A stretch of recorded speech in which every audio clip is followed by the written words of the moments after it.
Hello student, I am Sunita Jha. हम कर रहे हैं क्लास 8 मैथ्स का chapter 11 direct and inverse proportion और ये हमारे वीडियो का पार्ट 14 है।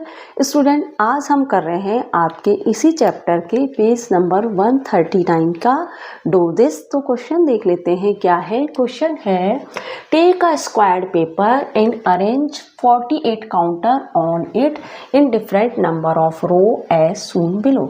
यहाँ पे आपको कहा जा रहा है कि आप एक स्क्वायर पेपर लीजिए और उस पर 48 काउंटर अलग अलग रो में अरेंज कीजिए, डिफरेंट रो में अरेंज कीजिए। यहाँ पे देखो, यहाँ पे आपको फिगर दे रखा है। इस फिगर में आपको 4 रो के और 12 कॉलम के अंदर 48 काउंटर को अरेंज किया गया है। अगर आप 4 रो बना रहे हैं तो आप ऐसा करिए, 12 कॉलम बना लीजिए तो आप 48 काउंटर को अरेंज कर लेंगे। अगर आप 6 रो बना रहे हैं तो आप ऐसा करिए, 8 कॉलम बना लीजिए तो आप 48 काउंटर को अरेंज कर सकते हैं रो और कॉलम में। तो यहाँ पे स्टूडेंट आप क्या देख रहे हैं कि अगर आपने 4 रो बनाई है तो आपको 12 कॉलम की ज़रूरत पड़ी। अगर आपने 6 रो बनाई है तो आपको 8 कॉलम की ज़रूरत पड़ी। ठीक है, तो ये तो इन्वर्स प्रोपोर्शन का केस बन रहा है कि रो कम है तो कॉलम ज़्यादा है, रो ज़्यादा है तो कॉलम कम है। तो ये एक तरह से इन्वर्स प्रोपोर्शन का केस है। अब भाई सबसे पहले रो और कॉलम समझ लो। मैम कह रही है रो और कॉलम, तो भाई रो और कॉलम होते क्या है। देखिए, ये जो आपकी हॉरिजेंटल लाइंस है ना, ये हॉरिजेंटल लाइंस जो है ये कहलाती है रो। अब यहाँ पे देखिए 4 रो हैं, या 1 2 3 और 4, ये हॉरिजेंटल लाइन कहलाती है रो। और कॉलम क्या होती है, ये वर्टिकल्स लाइन जो होती है ये कहलाती है कॉलम। यहाँ पे देखिए 12 कॉलम है, 1 2 3 4 5 6 7 8 9 10 11 12। इसी तरह से यहाँ पे देखिए ये हॉरिजेंटल 6 लाइन है, ये क्या है, रो है। और जो वर्टिकल 8 लाइन है ये क्या है, कॉलम है। तो रो और कॉलम क्लियर हो गया। और केस है ये इनवर्स प्रोपोर्शन का। अब स्टूडेंट, इनवर्स प्रोपोर्शन ने आपको इंट्रोडक्टिव वीडियो में बता चुकी हूँ, एक बार और समझ लेते हैं। इनवर्स प्रोपोर्शन क्या कहता है। इनवर्स प्रोपोर्शन कहता है कि अगर आपके पास 2 क्वांटिटी हैं और दोनों क्वांटिटी, एक है x और दूसरी है y, तो अगर x क्वांटिटी इंक्रीज हो रही है तो y क्वांटिटी हो जाएगी डिक्रीज, और अगर x क्वांटिटी डिक्रीज हो रही है तो y क्वांटिटी हो जाएगी इंक्रीज। वाइस वर्सा होती है, दोनों क्वांटिटी एक दूसरे के वाइस वर्सा होती है। x क्वांटिटी है, y क्वांटिटी है, x क्वांटिटी इंक्रीज होगी तो y क्वांटिटी डिक्रीज हो जाएगी, x क्वांटिटी अगर डिक्रीज होगी तो y क्वांटिटी इंक्रीज हो जाएगी। दोनों क्वांटिटी एक दूसरे के वाइस वर्सा होती हैं। और इसको कुछ इस तरह से शो किया जाता है, x प्रोपोर्शनल 1/y। इस तरह से शो किया जाता है इसको, x proportional 1/y, x proportional 1/y, इस तरह से शो किया जाता है इसको। इसका मतलब क्या होता है, x और y का प्रोडक्ट कांस्टेंट वैल्यू देता है। x और y का प्रोडक्ट कांस्टेंट वैल्यू देता है। x और y का प्रोडक्ट ही नहीं, x और y के जो अलग अलग वेरिएशन है वह भी कांस्टेंट वैल्यू ही देगी। x और y का प्रोडक्ट और उसके जो अलग अलग वेरिएशन है वह कांस्टेंट वैल्यू देगी। अलग अलग वेरिएशन क्या, x1 y1 equal x2 y2, x2 y2, x3 y3, x4 y4, x5 y5। ये सब क्या है, ये सब कांस्टेंट वैल्यू देंगे। x1 y1 का प्रोडक्ट, x2 y2 का प्रोडक्ट, x3 y3 का, x4 y4 का, x5 y5 का प्रोडक्ट कांस्टेंट वैल्यू देंगे। ये सभी कांस्टेंट वैल्यू देंगे, ठीक है, तभी ये इनवर्स प्रोपोर्शन में कहलाएंगे। ये x1 y1, x2 y2, x3 y3, इनके प्रोडक्ट अगर कांस्टेंट वैल्यू देंगे तभी ये इनवर्स प्रोपोर्शन में कहलाएंगे। तो हमने यह तो जान लिया कि इनवर्स प्रोपोर्शन का केस है, और उसके अकॉर्डिंग सबसे पहला काम हमको ये करना है, इस टेबल को कंप्लीट करना है। ठीक है, इस टेबल को कंप्लीट करना है, रो और कॉलम इस तरह से बना के टेबल को कंप्लीट करना है, और फिर रो और कॉलम बनाने भी है, उसके फिगर भी बनाने हैं कुछ इस तरह से।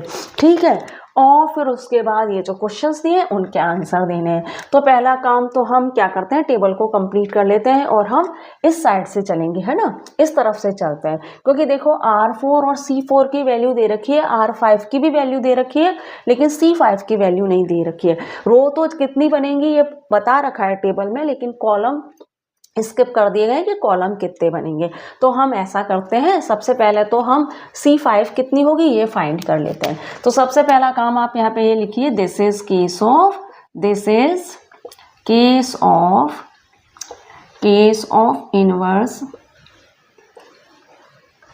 इनवर्स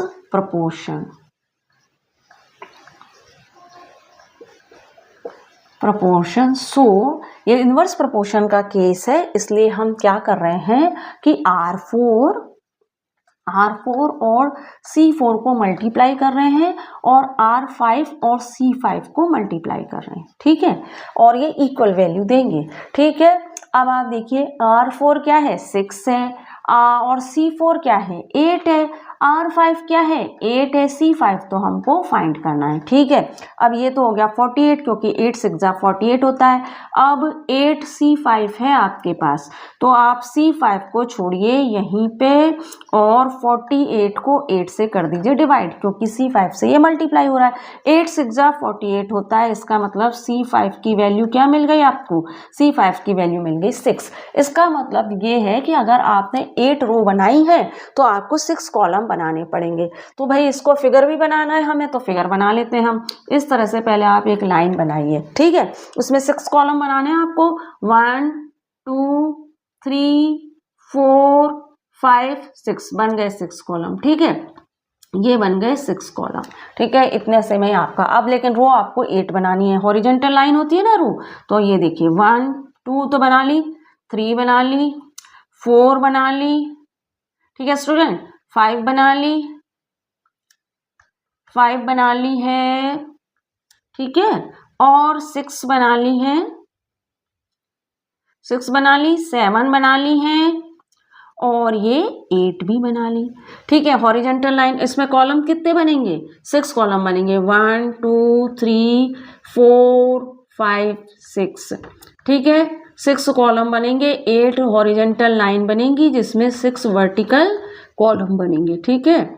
और ये जो डॉट्स है ये क्या है, काउंटर है, ये डॉट्स क्या है 48 काउंटर बनेंगे, ठीक है स्टूडेंट। इस तरह से कर लीजिए फटाफट, ये आपको इस तरह से कंप्लीट करना है, ये इस तरह, ठीक है। अब आप इस कॉलम को मिला लीजिए, कॉलम्स को आप मिला लीजिए, तो आपके क्या हुआ 6 तो कॉलम बन गए, 3 बना, 4 बना, 5 बन गया और 6 कॉलम बन गए यहाँ पे और 8 रोज बन गई और 48 काउंटर बन गए। तो हमने टेबल भी फिल कर ली और फिगर बना के भी बता दिया। अब हम क्या करते हैं, अब हम क्या करते हैं, R2 तो हमको पता है, C2 फाइंड कर लेते हैं, ठीक है, R2 तो पता है, C2 फाइंड कर लेते हैं। इनवर्स प्रोपोर्शन वाला केस यूज होगा यहाँ पे सारे टेबल को फिल करने के लिए। तो आप क्या करिए, आप लिखिए R2 मल्टीप्लाई C2, यही कहता है इनवर्स प्रोपोर्शन, और R equal R3 multiply C3, ठीक है, ये इक्वल होते हैं, कांस्टेंट वैल्यू देते हैं। R2 आपका 3 है, C2 आपको फाइंड करना है, R3 आपका 4 है और C3 आपका 12 है।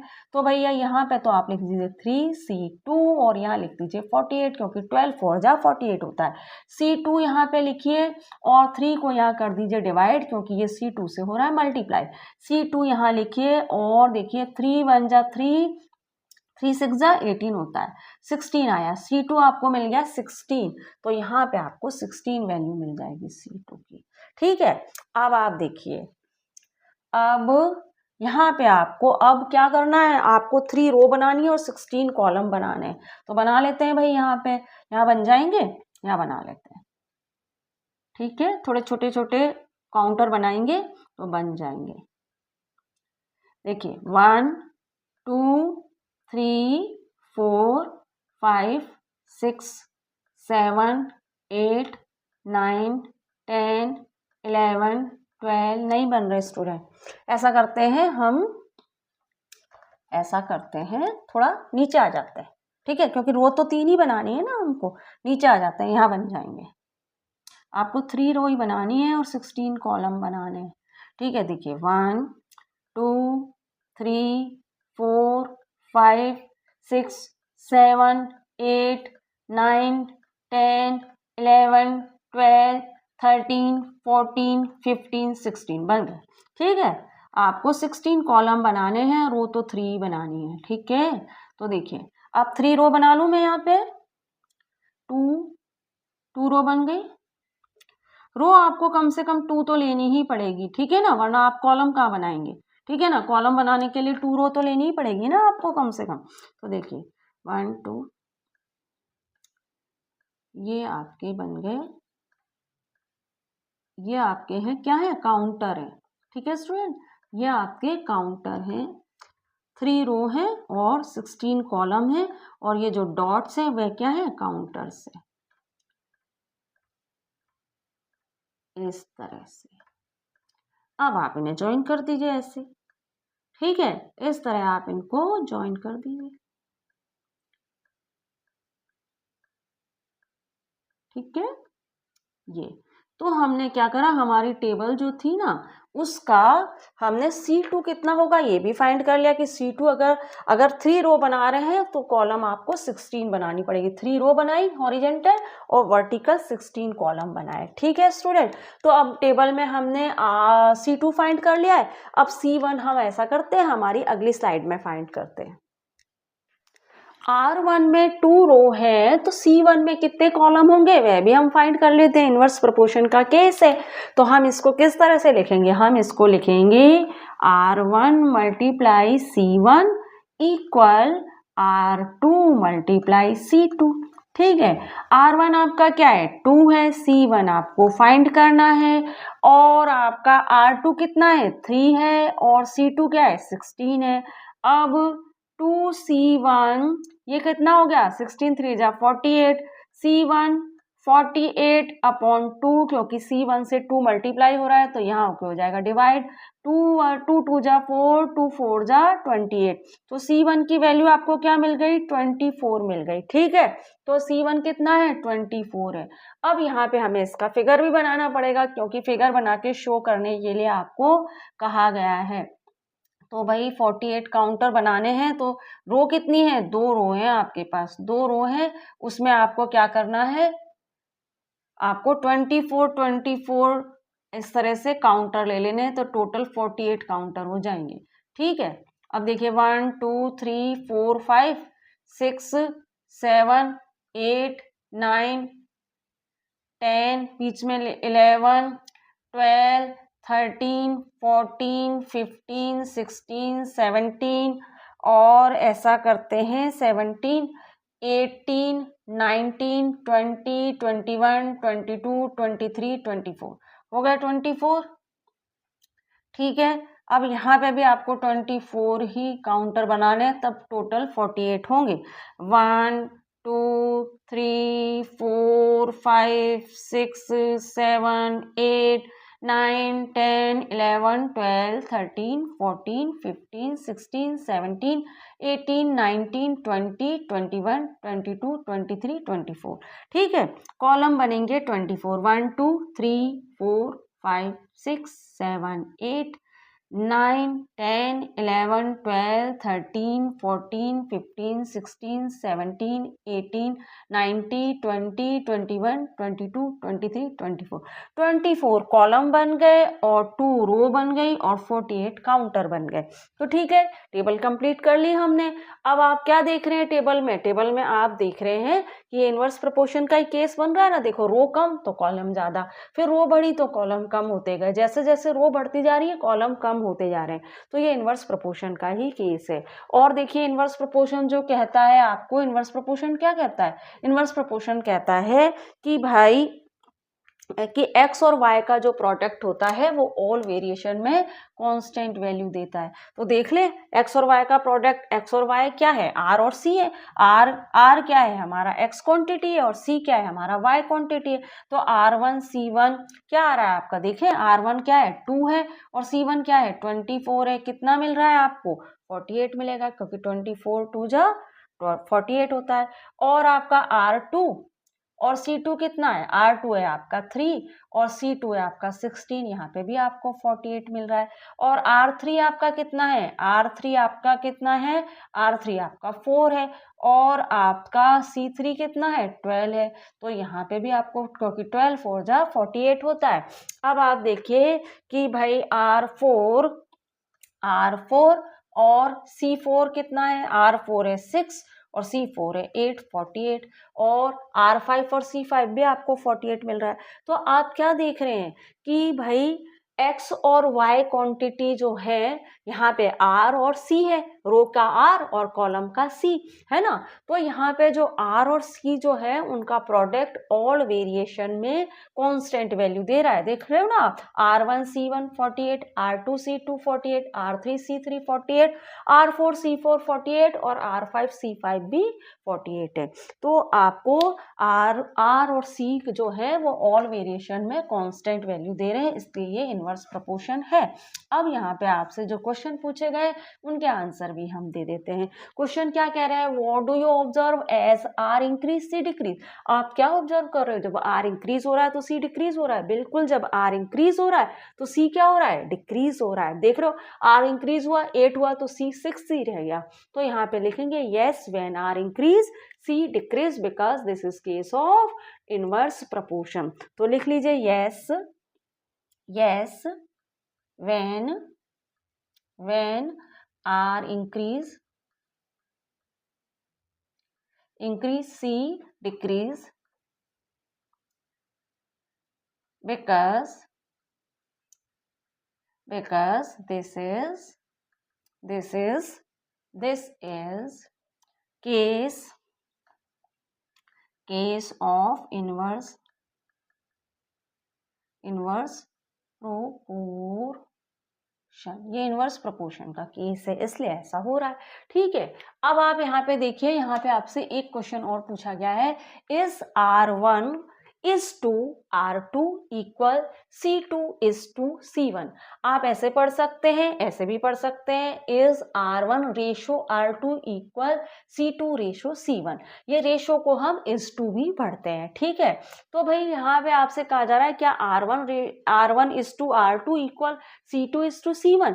तो भाई ये कैसे आया, ये भी बता देते हैं आपको कि ये आ कैसे रहा है। पहले देखिए, हम X और Y क्वांटिटी को यूज करके आप देखिए। अब आप देखिए कि X हम कह रहे हैं कि इनवर्स प्रोपोर्शन में X1 Y1 और X2 और Y2 जो होते हैं ये इक्वल होते हैं, ऐसा हम कह रहे हैं। अब इसको आप जरा और सिंप्लीफाई करिए। हम ऐसा करते हैं कि X के पास X1 और X2 जो सेम वेरिएशन है इनको एक साइड ले लेते हैं और Y1 Y2 जो सेम वेरिएशन है उनको एक साइड ले लेते हैं। तो देखिए X1 है, इसके पास जब X2 आएगा तो ये Y2 से मल्टीप्लाई हो रहा है तो यहाँ आके हो जाएगा डिवाइड। इसी तरह से Y2 है, इसके पास जब Y1 आएगा तो ये X1 से मल्टीप्लाई हो रहा है तो यहाँ हो जाएगा डिवाइड। तो आपको क्या मिलेगा, X1, ये रेशो में ही है ना, X1 is to X2 equal Y2 is to Y1, है ना।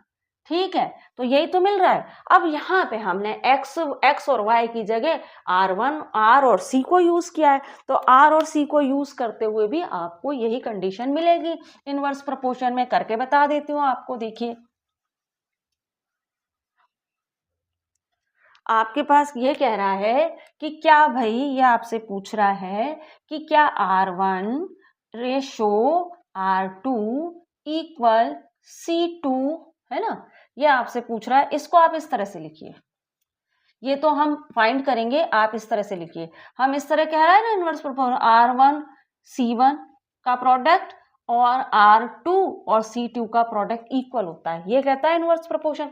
अब R1 के पास में जब R2 को लेके आऊंगी तो ये C2 से मल्टीप्लाई हो रहा है तो R1 से क्या हो जाएगा, ये डिवाइड हो जाएगा। ऐसे C2 के पास जब मैं C1 को लाऊंगी तो ये क्या हो रहा है, R1 से मल्टीप्लाई हो रहा है तो C2 से क्या हो जाएगा, डिवाइड हो जाएगा C1। और मिलेगा क्या, रेशो में हम इसको लिखेंगे तो इस तरह से मिलेगा R1 रेशो R2 और इक्वल का साइन और C2 रेशो C1। तो यही तो मिल रहा है आपको, देखिए इस यही तो पूछ रहा है, इस R1 ratio R2 equal C2 is to C1। तो यही यहाँ पे आपको मिल जाए, ठीक है, यही तो मिला यहाँ पे आपको, तो ये यस है, ठीक है। तो यहाँ पे हम लिख सकते हैं यस, ठीक है, यस, यहाँ भी लिख दीजिए यस, ठीक है स्टूडेंट। अब सेकंड थर्ड पार्ट और बाकी के जो क्वेश्चन पूछे गए वह मैं आपको अगली स्लाइड में बताती हूँ। अब सेकंड पार्ट क्या कह रहा है वह भी देख लेते हैं। सेकंड पार्ट में कहा जा रहा है is R3 ratio R4 equal C4 ratio C3। तो भाई अगर फर्स्ट पार्ट में R1 ratio R2 equal C2 ratio C1 है तो सेकंड पार्ट में भी यस ही होगा। करके बता देते हैं। देखिए यहाँ पे एक तरह से आपसे कहा जा रहा है कि R3 और C3 का प्रोडक्ट, R3 और C3 का प्रोडक्ट और R4 और C4 का प्रोडक्ट जो है वो इक्वल है, ऐसा आपसे कहा जा रहा है।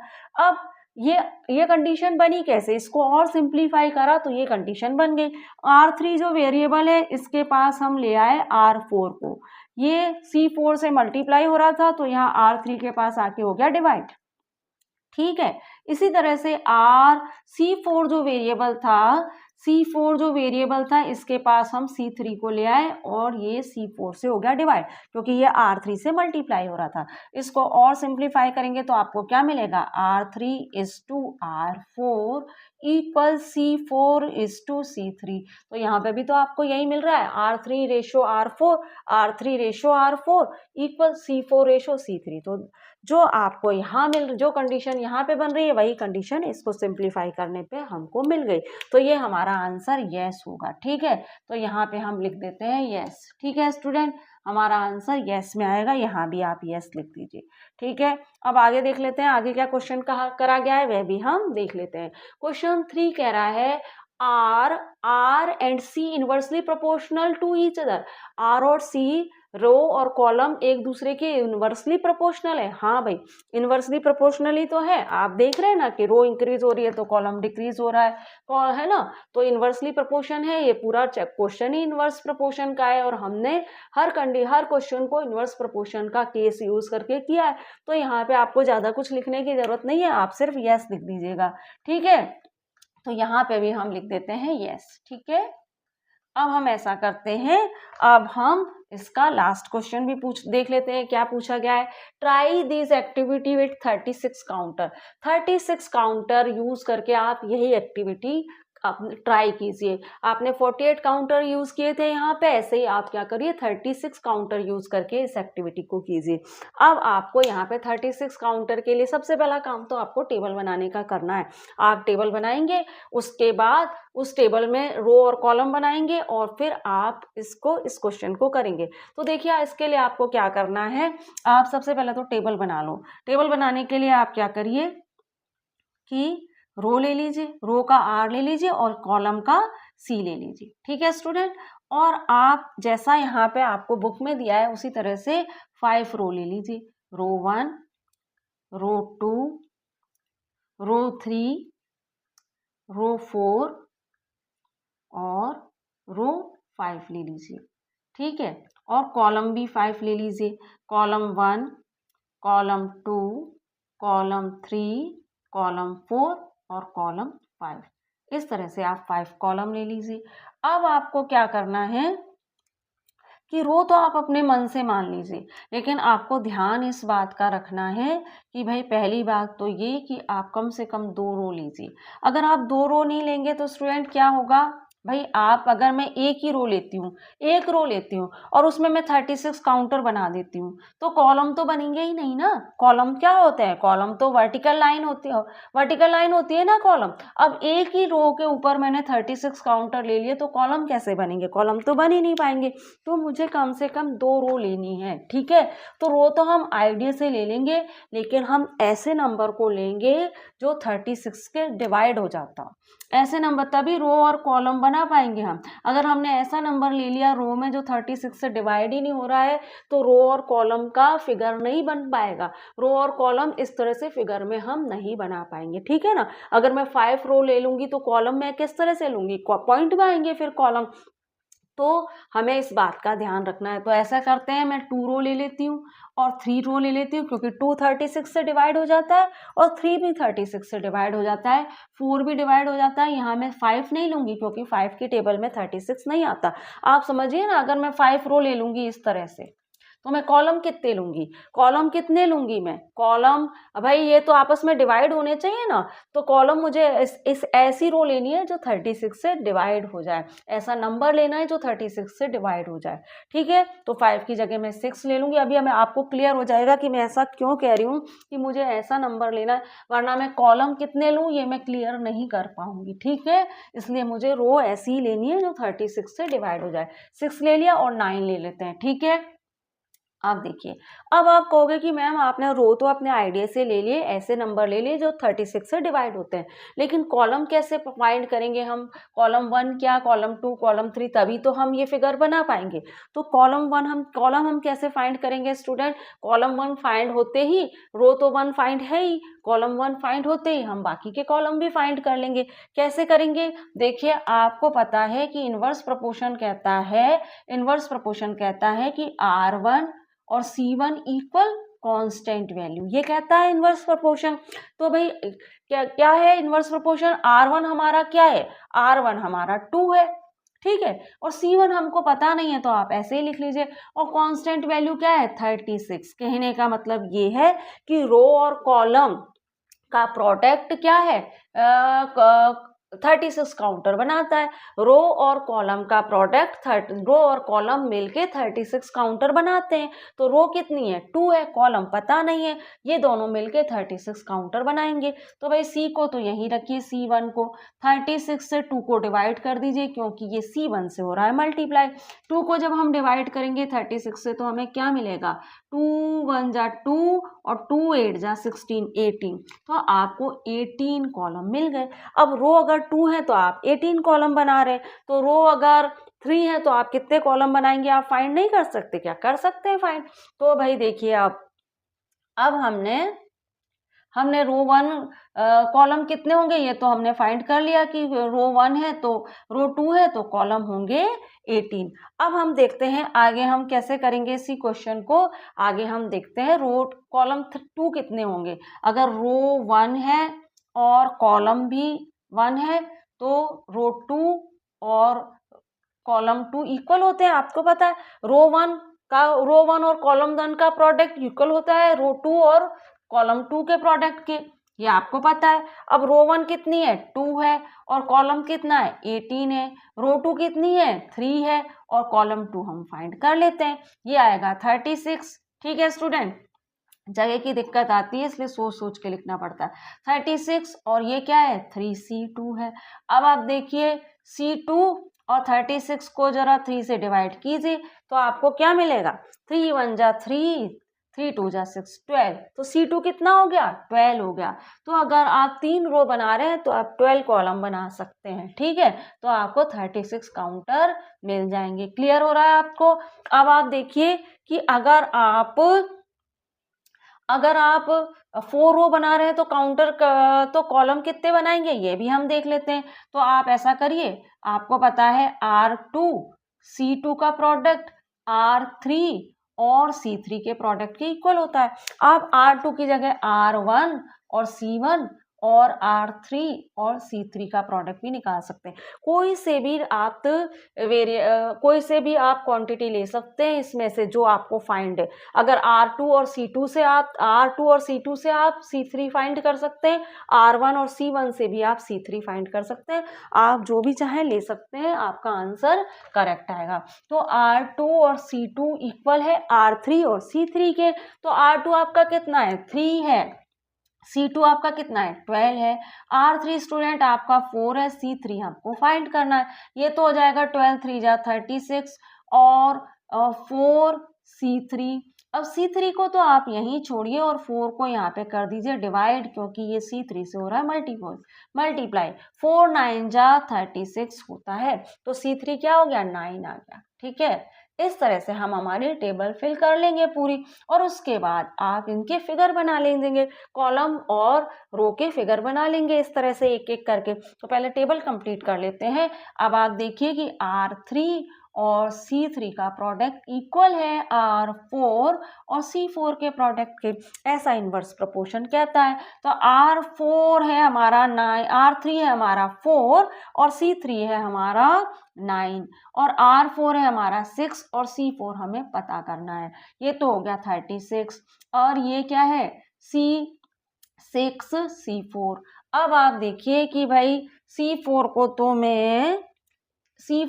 मैं यहीं रख दूंगी स्टूडेंट, मैं क्या करूंगी C4 को तो मैं यहीं रखूंगी और 36 में जब मैं 6 को डिवाइड करूंगी तो मुझे क्या मिलेगा 6 6 जा 36 6 मिल जाएगा। तो यहाँ पे मुझे क्या मिल गया 6 मिल गया, C4 मुझे क्या मिल गया 6 मिल गया। अब आप इसी तरह से ऐसा करते हैं R5 तो हमें पता है 9 है, C5 कितना होगा वह भी हम फाइंड कर लेते हैं, अगली स्लाइड में देखेंगे ये। अब ऐसा करते हैं हम कॉलम 5 भी फाइंड कर लेते हैं। रो 5 तो दे रखी है, रो 5 9 है तो कॉलम 5 कितना होगा वह भी हम फाइंड कर लेते हैं। तो भाई रो 4 और C4 का प्रोडक्ट, रो 4 और C4 का प्रोडक्ट इक्वल होता है रो 5 और C5 के प्रोडक्ट के, ऐसा इन्वर्स प्रोपोर्शन कहता है। अब R4 क्या है आपका C6 है और C4 भी आपका 6 है, R4 भी 6 है और C4 भी 6 है, R5 आपका 9 है और C5 आपको फाइंड करना है। 6 और 6 को मल्टीप्लाई करेंगे तो आपको 36 मिल जाएगा और यहाँ पे 9 C5 मिल जाएगा। अब C5 आप ऐसे ही छोड़िए और 36 से 9 को कर दीजिए डिवाइड, तो 9 4 जा 36 होता है। तो C5 आपको क्या मिल गया स्टूडेंट 4 मिल गया, तो यहाँ पे आपको 4 मिल गया। अब टेबल तो हमने बना ली है, अब आपको अगला प्रोसेस क्या करना है, टेबल अगर आपके पास है तो अगला प्रोसेस आपको क्या करना है, यहाँ पे आपको ये फिगर बना लेने हैं। तो सबसे पहले तो हम क्या करते हैं R1 और C1 है ना, इसको फिगर में आपके पास रो भी है और कॉलम भी है। R1 आपके पास 2 है और कॉलम आपके पास 18 है, C1 आपके पास 18 है, तो इसको आप कर लेते हैं। रो आपको 2 बनानी है तो आप ऐसा करिए, इस तरह से पहले एक हॉरिजेंटल लाइन बना लीजिए, 2 हॉरिजेंटल लाइन आप बना लीजिए, ठीक है। और उसमें 18 कॉलम बनाने हैं तो आपको पता है 18, यहाँ पे आप 18 डॉट बनाइए, 1 2 3 4 5 6 7 8 9 10 11 12 13 14 15 16 17 और ये हो गए 18, ठीक है। 18 डॉट बनाए, 18 काउंटर बनाए, 1 2 3 4 5 6 7 8 9 10 11 12 13 14 15 16 17 18, 18 काउंटर ऊपर बनाए, 18 काउंटर नीचे बनाए, टोटल हो गए 36, ठीक है। तो ये हमने क्या करा, 2 रो बनाई और 18 कॉलम बनाए, 2 रो 18 कॉलम और 36 काउंटर बन गए R1 और C1, है ना। R1 हमारी 2 है तो हमने यहाँ पे 2 रो बना दी, C1 हमारी 18 है तो हमने 18 कॉलम बना लिए और टोटल 36 काउंटर बन गए हमारे, ठीक है। इसी तरह से अब आप क्या करिए, R2 और R3 को, R2 और C2 को भी फाइंड कर लीजिए। R2 आपकी कितनी है 3 है और C2 आपकी कितनी है 12 है, तो आप इसको भी फाइंड कर लीजिए। अब आप इसके लिए अभी आपको क्या करना है, 3 रो बनानी है, 3 रो बना लीजिए भाई, 1 रो 2 रो और 3 रो बना लीजिए इस तरह से, ठीक है स्टूडेंट। अब आप देखिए कि आपकी 3 रो, R2 3 है इसलिए मैंने 3 रो बनाई और अब मेरा C2 कितना है 12 है, तो यहाँ पे मैं 12 काउंटर बनाऊंगी, 12 काउंटर फर्स्ट रो में, 12 काउंटर सेकंड रो में और 12 काउंटर ही थर्ड रो में, इस तरह से टोटल 36 काउंटर हो जाएंगे। तो 1 2 3 4 5 6 7 8 9 10 11 और 12 बन गए 12 काउंटर, है ना। 12 काउंटर ऊपर, 12 काउंटर सेकंड रो में और 12 ही थर्ड रो में, तो टोटल 36 काउंटर हो जाएंगे, ठीक है स्टूडेंट। तो इस तरह से आप फिगर बना दीजिए, टेबल बना ली, फिर क्या है, फिर तो आपके लिए फिगर बनाना इजी है ना। तो बस इस तरह से आप फिगर बना लीजिए, आप बना लेंगे, मैंने आपको 2 बना के बता ही दिए हैं। अब बाकी के फिगर आप खुद से भी बना सकते हैं, कोई दिक्कत थोड़ी है, ठीक है ना स्टूडेंट। बाकी के फिगर आप खुद से बनाइएगा। देखिए क्या करा है, हमने टेबल कंप्लीट कर लिए। रो 2 में 3 रो है तो हमने क्या करा, हॉरिजॉन्टली थ्री लाइन बनाई। और कॉलम में 12 कॉलम है तो हमने क्या करा, पहले तो 12 डॉट ऊपर बनाए, 12 डॉट नीचे, फर्स्ट लाइन में 12 डॉट बनाए, सेकंड लाइन में 12 काउंटर बनाए, थर्ड लाइन में 12 काउंटर बनाए, फिर इनको हमने ज्वाइन कर दिया तो ये हमारे 12 कॉलम बन गए।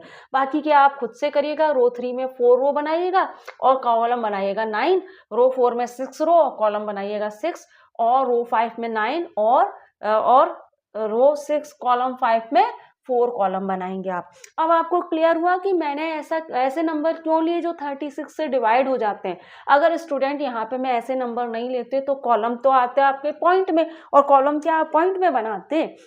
अगर मैं यहाँ पे मैंने रो 1 में 2 रो ली, रो 2 में 3 रो ली, रो 3 में 4 रो ली, और रो 4 में अगर मैं 5 रो लेती तो क्या होता, कॉलम मेरा पॉइंट में आता, और कॉलम पॉइंट में तो हम नहीं बना सकते ना, इसलिए हम ऐसे नंबर लेंगे जो 36 से डिवाइड हो जाए।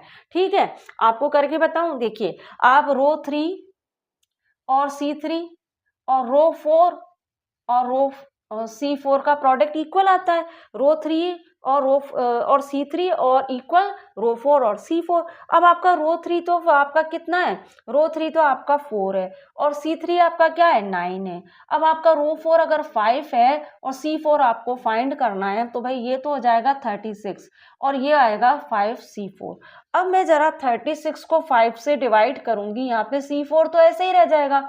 36 को अगर स्टूडेंट मैं 5 से डिवाइड करूंगी तो मुझे क्या मिलेगा, देखिए 36 को 5 से डिवाइड करोगे तो आपको दिख ही रहा है पॉइंट में मिलेगा, 5 से 1 जा 35, 1 बचा, पॉइंट लगाया, 0 लगाई, 1.2 तो 7.2 तो 7 रो तो मैं नहीं, कॉलम तो मैं नहीं बना सकती ना, इसलिए मैंने यहाँ पे ऐसा नंबर लिया है जो 36 से पूरी तरह से डिवाइड हो जाए। ठीक है स्टूडेंट, तो देखिए ये क्वेश्चन हमारा हो गया है। हमने जो लास्ट क्वेश्चन था, try this activity with 36 counter, वह भी मैंने आपको बता दिया है कि आप किस तरह से करेंगे। बाकी के फिगर आप अपने आप से बनाएंगे, इजी है, आपको अब तक समझ आ गया होगा। अब स्टूडेंट हम ऐसा करेंगे, हमारे इसी चैप्टर के पेज नंबर 139 के ही ट्राई दिस करेंगे। तो मिलते हैं हमारे अगले वीडियो में। Thank you for watching student.